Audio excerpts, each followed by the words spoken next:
To be cast away, stranded on a desert island, is a terrifying prospect.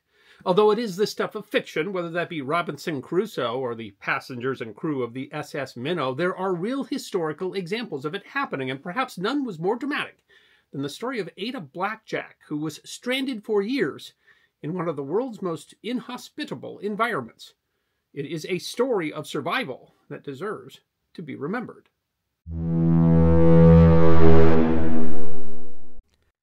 Wrangel Island is truly remote, lying some 87 miles or 140 kilometers north of Siberia. At some 2,900 square miles, it's roughly the size of Crete. Its climate is described as severe polar climate. It is perhaps mostly important today as a breeding ground for polar bears. The conservation organization polarbears.org says that the island has amongst the highest density of polar bear dens in the world. Historically, however, Wrangel Island was home to the most recent known population of woolly mammoths. A population might have survived there as late as 2000 BC.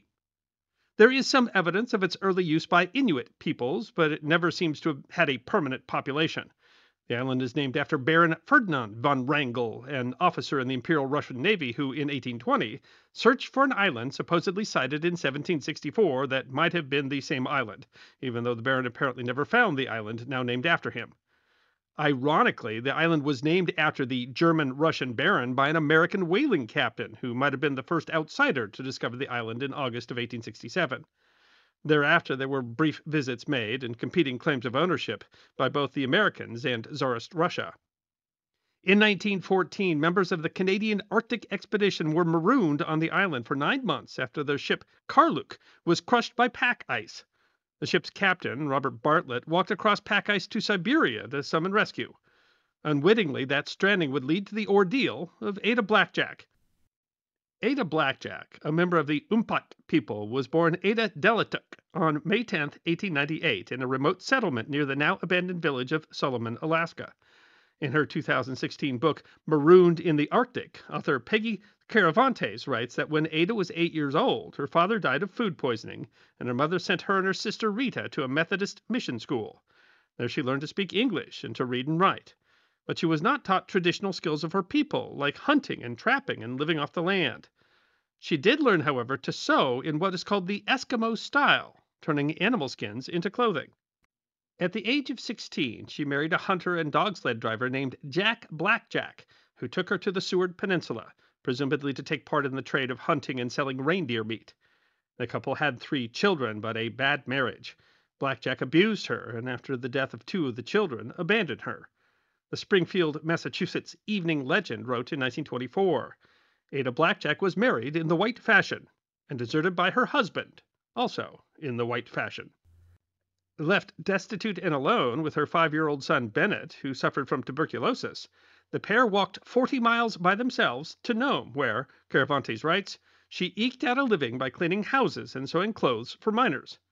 With Bennett's medical care beyond her means, she placed him in the Jesse Lee Home for Children, an orphanage run by the Methodist Church. She then sought to secure better-paying work so that she could take care of her son. Meanwhile, Vilhammer Stephenson, the head of the Canadian Arctic expedition, had devised a plan. He intended to send settlers to Wrangel Island to establish a permanent presence and claim the island for Britain. He first sought to claim the island for Canada, but he wrote, it seems that the Canadian government didn't consider Wrangel Island worth the bother of colonizing. The 4 volunteers were seeking Inuit to accompany them. Hearing that an Arctic expedition was seeking an Eskimo seamstress, the police chief in Nome, E.R. Jordan, suggested the expedition to Ada as a way of raising money. Ada was a skilled seamstress who spoke English, and Jordan felt she might be a valuable asset for the expedition. Certainly Ada and apparently Jordan, neither one had a clear idea of exactly what the expedition was. In fact, Stephenson was deliberately keeping that information secret. He didn't want Russia or the U.S. to get the same idea, so the expedition was being discussed as a business proposition or a scientific expedition. While Stephenson was planning the expedition, he wasn't going along. He wrote in his 1925 book Adventure on Wrangel Island that he remained behind, hoping to secure government or influential private backing. Oddly, of the 4 volunteers who were, only one was a British subject. 28-year-old Errol Knight was from Oregon. 28-year-old Frederick Maurer from Ohio. 19-year-old Milton Gale was from Texas. And only 20-year-old Alan Crawford was from Toronto. Canadians were by law British subjects, so Crawford was listed as the expedition leader to support the claim to the island. This was odd. Knight and Maurer had previous Arctic experience on expeditions with Stephenson, but Gala and Crawford had none. Still, Stephenson wrote, "Who could be more qualified for going north than the 4 young men who went?" Stephenson had another goal beyond merely claiming the territory, however. Caravantes writes that he hoped to prove his theory that the Arctic was not a harsh environment that must be fought, but a land that would support a comfortable life for those who adapted their behavior. He likened the purpose of the expedition to the new invention of powered flight, writing, "As impossible as flying and as worthless as the Arctic were solemn figures of speech at the beginning of our century. The first is now ridiculous. The second is beginning to be questioned even by the general public." Had she known the true nature of the expedition, Ada Blackjack might have been even more concerned. While she had only lived with her culture as a child, she had retained memories of the legends of Nanook the polar bear, leaving her with a fear of the giant bears. Travel author Imogene Lapierre wrote in 2024, "Blackjack didn't grow up dreaming of far-flung places. She was known to be shy and had a crippling fear of wild animals, polar bears in particular. Obviously, that might be a problem as she was being sent to colonize the island that the Siberian Chukchi people literally named Polar Bear Island." At first, several other Inuit people were contracted to go along. Stephenson explained, however, that women were the essential natives to bring. For, he wrote, "Almost any white man can soon become as good a hunter as the average Eskimo. Neither is their help essential in the building of camps. But their women were needed to sew clothes and keep them in repair. It is the testimony of many experts who have examined Eskimo sewing that is unequaled in the world.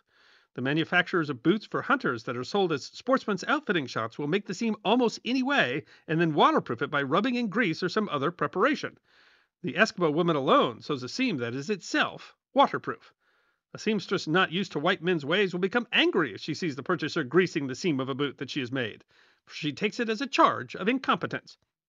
And so, he explained, "For a residence on an island like Wrangel, it would be almost impossible to hire an Eskimo man unless he knew that there would be women as well to do the suitable sewing." Initially, he contracted some Inuit families to go along, and Ada Blackjack, he writes, had been expecting to go as a member of one of the families engaged. But he writes, when the time came to sail, there arrived at the boat landing only the Eskimo woman, Ada Blackjack. This was a problem. Ada was desperately needed for her sewing, but Stephenson explains, when she found that the others had broken their bargain, she also wanted to withdraw. He convinced her to come by promising that on the way the boat would call in at some Eskimo settlement between Nome and Wrangel to hire families in which she could then take place. Author Tessa Holes wrote in Atlas Obscura, "The Wrangel Island expedition promised a salary of $50 a month, an amount that was, to Blackjack, an unheard of sum. So Ada overcame her reticence and went along with the 4 men. Lapierre writes, in September 1921, she boarded the schooner Silver Wave with only the 4 men and the ship's tabby kitten, Victoria, for company. But the team failed, as they had promised, to secure any more help. Stephenson writes, at East Cape the misfortune was that no Eskimos could be engaged." Hulls opines, the expedition was at best an ill-conceived venture. At worst, it was a willfully negligent act of astonishing hubris. Stephenson sent his woefully inexperienced team north with only 6 months of supplies, and hollow assurances that the friendly Arctic would provide ample game to augment their stores until a ship picked them up the following year. Lapierre notes that the lack of preparation for the expedition concerned the locals. When the expedition departed from Nome, locals were shocked that they were only taking food to last 6 months. Stephenson expressed another concern. The party had planned to acquire an Inuit boat, called an umiak, used for hunting. He wrote that the error of judgment was that when the natives demanded about double the usual price for an umiak, the party decided that they ought to refuse to be robbed. Instead, the men purchased the dory from the Silver Wave, a boat not suited for hunting. "Had I known that there was no skin boat on Wrangel Island," he wrote, "I would have been worried more than I did over the safety of the party there during the next 2 years." It appears that many locals, concerned that the expedition was leaving too late in the season, didn't even expect the men to reach Wrangel Island. However, the trek there was without significant misfortune. In fact, Lapierre writes, the first year on Wrangel Island went surprisingly well, although the group ate most of its supplies during the winter. When spring came, seals and walrus were plentiful, and the men spent their days trapping while Ada ran the camp. Caravantes notes, however, that Ada struggled, with the men's diaries noting her suffering from homesickness and crying. While this might be considered normal, given that she was separated from her son and her friends and essentially there alone with the strange men, but Caravanti speculates that she may have been suffering from Arctic hysteria. She writes, first noted in 1892, Arctic hysteria has long been debated as to whether it is a real mental condition. It mostly affects Eskimo women and was believed to be caused by the dark, harsh winters in the far north. In earlier times, Eskimos believed that evil spirits possessed the women, and the men seem to have had no understanding or sympathy.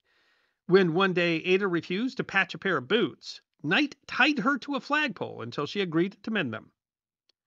But then a problem arose. Stephenson had secured a grant from the Canadian government to outfit the schooner Teddy Bear to bring the group supplies for the winter.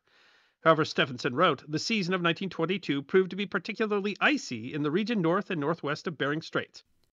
Captain Bernard made a faithful attempt, but on September 23, 1922, Captain Bernard returned to Nome and reported to me by wireless his failure to reach the island. The ship was unable to reach the island. The group would not get the supplies. Still, Stephenson was unconcerned. This did not cause me any great worry, for I knew that, barring accident or sickness, the men were safe. Oddly, Stephenson seemed to show no concern about the lack of resupply. Rather, he was grateful that the weather had been bad, so that the group on the island would know that the problem was weather and not that he had failed to keep up his end of the bargain. He seems to have continued to be convinced that the group would be able to provide for themselves by living off the land. He wrote a letter to Galley's father. They're just as safe on their island as Robinson Crusoe was on his. A little more so, as there were no cannibals in the vicinity. But, Holmes writes, as the weather turned, the expedition faced the reality that their inadequate stores would have to last them another year. The journals began to mention symptoms that might, Caravanti suggests, have been indications that the men were suffering from scurvy. Caravanti writes, Christmas came, but the 5 people barely observed it. They had no potatoes, no coffee, and no tobacco. In January, Crawford and Knight attempted to go for help, taking the dogs in a sled. They planned to cross the ice to Siberia. The plan failed. Stopped by the ice and cold, the men suffered frostbite. They were unable even to make it off the island. The food situation was dire, and the men determined to make another attempt, this time taking Maurer, Galley, and Crawford. A letter written by Maurer said, the chief reason for our leaving is the shortage of food. There's no adequate food for us all, there being only 10 20-pound pokes of seal oil to last until next summer. The starvation was showing. Knight was simply too weak from scurvy to accompany them. He was left behind with Ada while the others went for help. Caravanti writes, how she felt about being left alone with a man who once scared her is not known. Knight, on the other hand, worried that it would look improper for him to be alone on the island with a woman, but concluded that he had no choice. The 3 men left to seek rescue on January 28, 1923, at 9 a.m. They were never seen again. On the island, Ada took care of the dying man, the Los Angeles Times wrote in 1924. During those months, while she was a doctor, nurse, companion, servant, and huntswoman in one, Ada was a woodsman too. She fagged 3 miles out and 3 miles back. The 2, actually 3 with the cat Victoria, consumed the seal oil when food could not be found. The Times continues. Ada saved the oil for food on the days when the traps yielded nothing or she herself was too weak to make the rounds of those she had set. For a month she was too sick to go trapping. Knight was dying, but Ada Blackjack was also starving. Knight complained in his diary that he thought that Ada was deliberately starving him. Her response, the Times writes, was, I was starving myself. There were times when I thought I should never pull through. On April 2nd, her diary entry reads, if anything happened to me and my death is known, there's black strip for Bennett schoolbook bag for my only son. I wish if you please take everything to Bennett that is belong to me. The 2 survived on Ada's trapping, occasionally snaring birds or Arctic fox. Although she had no experience with firearms, she began teaching herself to shoot. Knight was dying of scurvy, losing his teeth, making it difficult for him to eat the raw meat that is their only source of vitamin C. He died the night of June 22nd.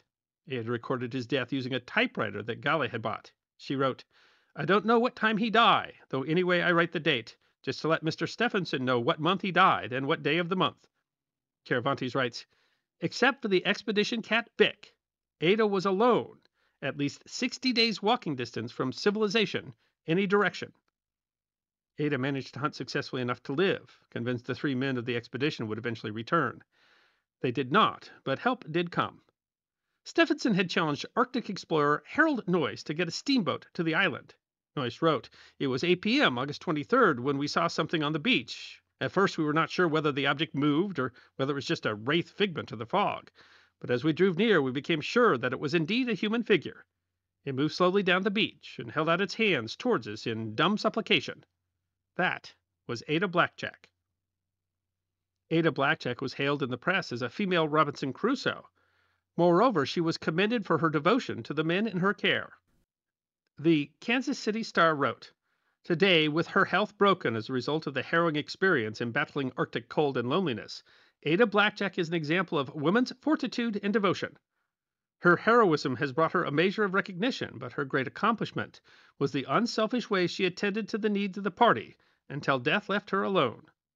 Science can find no greater valor in its annals of investigation and sacrifice than that of Ada Blackjack." But then a scandal came. Harold Noyce charged that Ada had allowed Knight to starve, apparently based on some complaints in his diary and some pages that had been torn out. The soft-spoken Ada defended herself and convinced the public, and Noyce recanted the charges. In case you're worried, yes, Victoria the Tabby Cat survived, although her ultimate fate is unrecorded. Stephenson tried again to colonize the island the following year with even more people, but by then the Bolshevik government in Russia had decided to claim the island and they were forcibly evicted. Today it's a protected nature reserve administered by the Russian Ministry of Natural Resources and Environment. Ada Blackjack was never paid all that she was promised for the expedition and received none of the royalties of the book that Stephenson wrote, but she did get enough money that she could take her son Bennett to Seattle to get proper care. He died of a stroke in 1972 at the age of 58. Ada, her fame faded and dogged by Noyce's allegations, struggled with poverty her entire life. She died in a nursing home in Alaska in 1983 at the age of 85. What was the secret to her incredible survival? Well, she said in an interview in 1924, "I don't think I could have pulled through if it hadn't been for thoughts of my little boy. I had to live for him." I hope you enjoyed watching this episode of The History Guy, and if you did, please feel free to like and subscribe and share The History Guy with your friends. And if you also believe that history deserves to be remembered, then you can support The History Guy as a member on YouTube, a supporter on our community at Locals, or as a patron on Patreon. You can also check out our great merchandise shop or book a special message from The History Guy on Cameo.